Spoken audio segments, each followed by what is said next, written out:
الرحمن الرحیم صلو علی الحبیب صلی اللہ تعالی علی محمد۔ انشاءاللہ عز و جل آج خاتم النبیین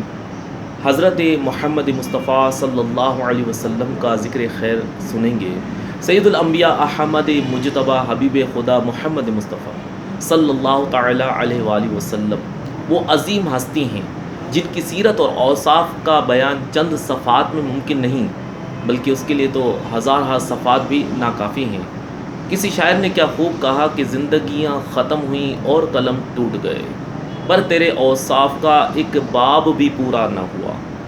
آپ صلی اللہ علیہ وسلم کی زندگی مبارک کے حوالے سے کچھ معلومات آج حاصل کریں گے۔ آپ صلی اللہ علیہ وسلم کے والد ماجد کا نام عبداللہ اور والدہ کا نام آمنہ ہے۔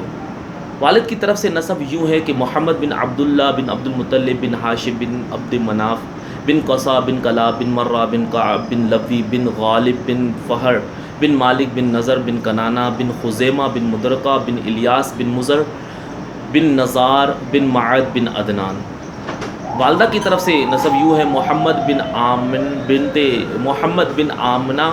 بنت وہب بن عبد مناف بن زہرہ بن کلاب بن مرہ۔ یہاں دو باتیں قابل توجہ ہیں کہ حضور نبی کریم صلی اللہ علیہ وسلم کے والدین کا نسب نامہ کلاب بن مرہ پر مل جاتا ہے اور آگے چل کر دونوں سلسلے ایک ہو جاتے ہیں، یعنی عدنان تک کا نسب نامہ صحیح سندوں کے ساتھ ثابت ہے۔ اس کے بعد ناموں میں بہت اختلاف ہے۔ حضور نبی کریم صلی اللہ علیہ وسلم جب بھی اپنا نسب نامہ بیان فرماتے تو عدنان تک ہی ذکر فرماتے تھے۔ البتہ اس پر تمام مورخین کا اتفاق ہے کہ عدنان حضرت اسماعیل علیہ السلام کی اولاد میں سے ہیں اور حضرت اسماعیل علیہ السلام حضرت ابراہیم علیہ السلام کے فرزند ارجمند ہیں۔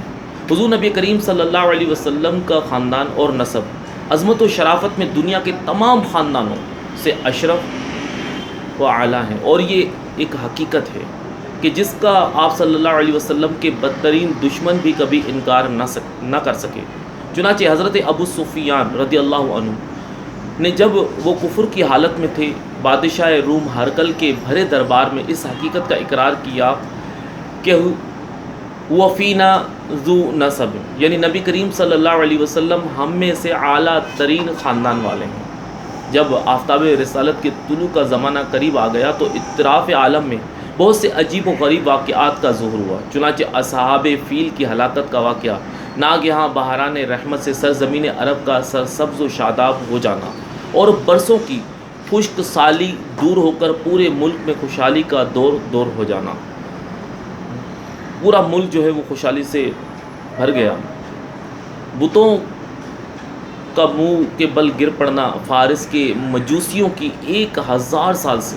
جلائی ہوئی آگ کا ایک لمحہ میں بجھ جانا، شام اور کوفہ کے درمیان وادی سماوا کی خشک ندی کا اچانک جاری ہو جانا، حضور نبی کریم صلی اللہ علیہ وسلم کی والدہ کے بطن سے ایک ایسے نور کا نکلنا جس سے بصرہ کے محل روشن ہو گئے، یہ سب واقعات اس سلسلے کی کڑیاں ہیں جو حضور صلی اللہ علیہ وسلم کی تشریف آوری سے پہلے ہی بشارت بن کر عالم کائنات کو سرور دو جہاں صلی اللہ علیہ وسلم کی آمد کی خوشخبری دینے لگے۔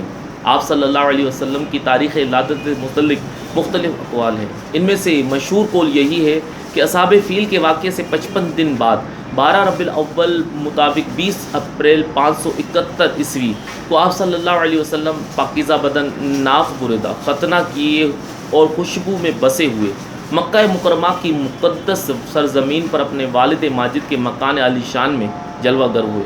اور پیدا ہوتے ہی سجدہ فرمایا۔ آپ صلی اللہ علیہ وسلم کے چچا ابو لہب کی لونڈی صوبیہ خوشی میں دوڑتی ہوئی گئی اور ابو لہب کو بھتیجا پیدا ہونے کی خوشخبری دی تو اس نے اس خوشی میں شہادت کی انگلی سے اشارہ سے صوبیہ کو آزاد کر دیا، جس کا ثمرہ ابو لہب کو یہ ملا کہ اس کی موت کے بعد اس کے گھر والوں نے اسے خواب میں دیکھا اور حال پوچھا تو اس نے اپنی انگلی اٹھا کر کہا، تم لوگوں سے جدا ہونے کے بعد مجھے کچھ کھانے پینے کو نہیں ملا سوائے اس کے کہ صوبیہ کو آزاد کرنے کی وجہ سے۔ صوبیہ کیونکہ یہ اس کی لونڈی تھی اور باندھی تھی تو اس نے حضور نبی کریم صلی اللہ علیہ وسلم کی ولادت کی خوشخبری جو ہے، یعنی کہ کیونکہ وہ نبی پاک صلی اللہ علیہ وسلم کے چچا تھے، اس کو دی تو اس خوشی میں اس نے جو ہے اس صوبیہ کو آزاد کیا۔ اور اسی کی وجہ سے اس پر یہ آسانیاں ہوئیں کہ اس کو اس کے ذریعے سے کھانا پینا ملتا تھا، اور اسی انگلی سے جو ہے اس کو پانی دیا جاتا تھا، جس سے وقتی طور پر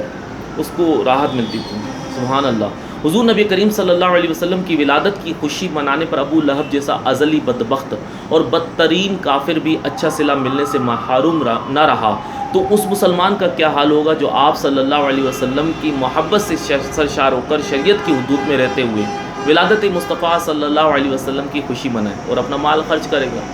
جب آپ صلی اللہ علیہ وسلم کی ولادت ہوئی، اس وقت آپ کے دادا حضرت عبد المطلب رضی اللہ تعالیٰ عنہ طواف کعبہ پہ مشغول تھے۔ خوشخبری سن کر آپ خوشی خوشی حرم کعبہ سے اپنے گھر آئے اور والہانہ جوش محبت میں اپنے پوتے کو سینے سے لگا لیا، پھر کعبے میں لے جا کر خیر و برکت کی دعا مانگی اور محمد نام رکھا۔ سب سے پہلے حضور نبی کریم صلی اللہ علیہ وسلم نے ابو لہب کی لونڈی صوبیہ کا دودھ نوش فرمایا، پھر اپنی والدہ ماجدہ حضرت آمنہ رضی اللہ تعالی عنہ کے دودھ سے سیراب ہوتے رہے، پھر حضرت حلیمہ سعدیہ رضی اللہ تعالی عنہ آپ کو اپنے ساتھ لے گئیں اور قبیلہ میں رکھ کر اپنے قبیلے کے پاس رکھ کر آپ کو دودھ پلاتی رہیں، اور انہی کے پاس آپ صلی اللہ علیہ وسلم کے دودھ پینے کا زمانہ گزرا۔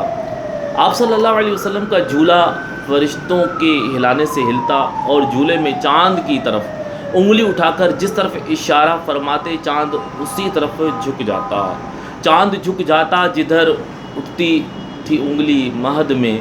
کیا ہی چلتا تھا اشاروں پر کھلونا نور کا۔ بچوں کی عادت کے مطابق کبھی بھی آپ صلی اللہ علیہ وسلم نے کپڑوں میں بول و براز نہیں فرمایا، بلکہ ہمیشہ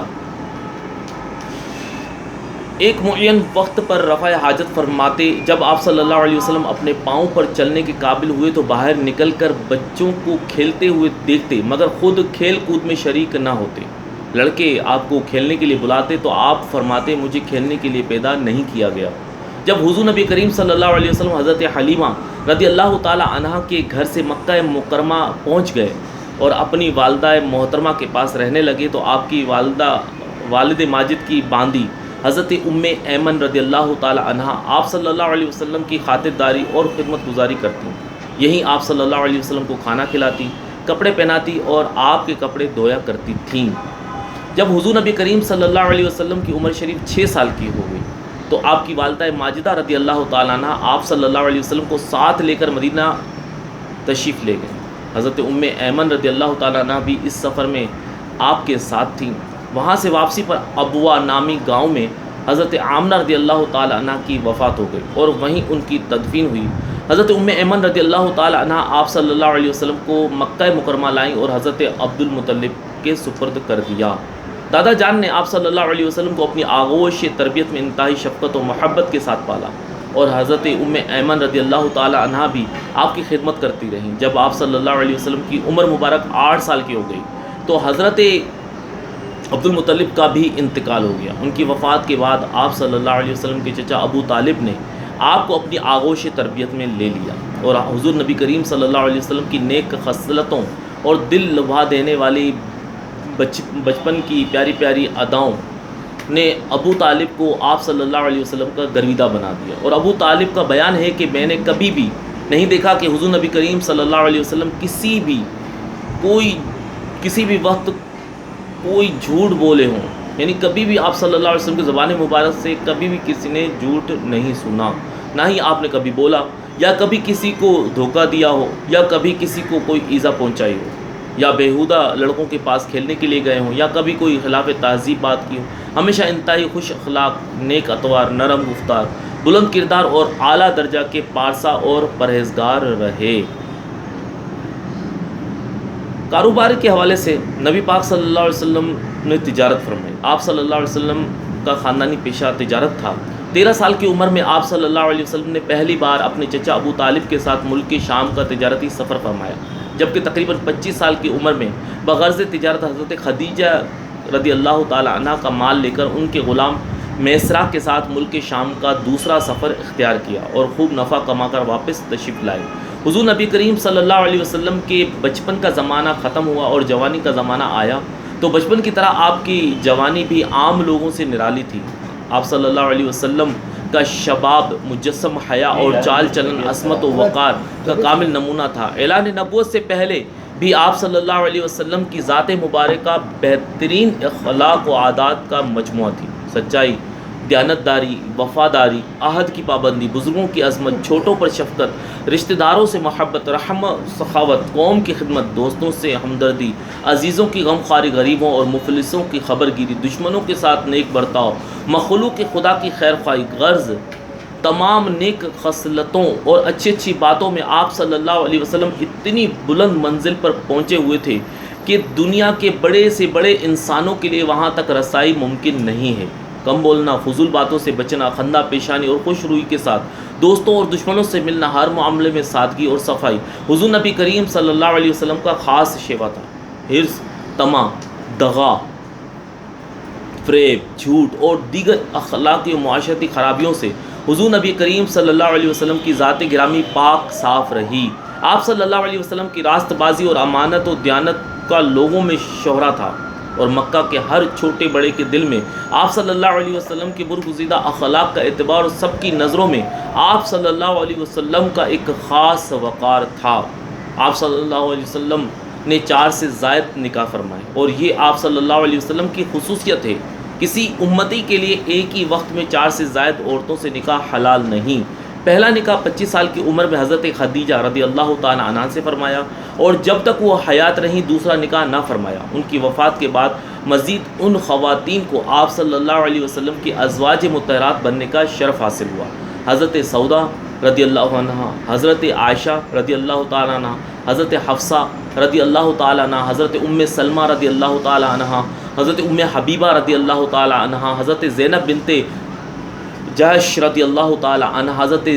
زینب بنت خزیمہ رضی اللہ تعالی عنہ، حضرت میمونہ رضی اللہ تعالی عنہ، حضرت جویریہ رضی اللہ تعالی عنہ، حضرت صفیہ رضی اللہ تعالی عنہ۔ ان کے علاوہ آپ صلی اللہ علیہ وسلم کی 3 باندیاں بھی تھیں، جن کے نام یہ حضرت ماریہ قبطیہ، حضرت ریحانہ، حضرت نفیسہ رضی اللہ عنہن۔ آپ صلی اللہ علیہ وسلم کے 3 شہزادے حضرت قاسم، حضرت عبداللہ اور حضرت ابراہیم، اور 4 شہزادیاں تھیں، حضرت زینب، حضرت رقیہ، حضرت ام کلثوم، حضرت فاطمہ الزہرا رضی اللہ تعالی عنہا۔ آپ کی تمام اولاد مبارک حضرت خدیجہ رضی اللہ تعالی عنہ سے ہوئی، البتہ حضرت ابراہیم رضی اللہ تعالی عنہ حضرت ماریہ قبطیہ رضی اللہ تعالی عنہ کے شکم اطہر سے پیدا ہوئے۔ صلو علی الحبیب صلی اللہ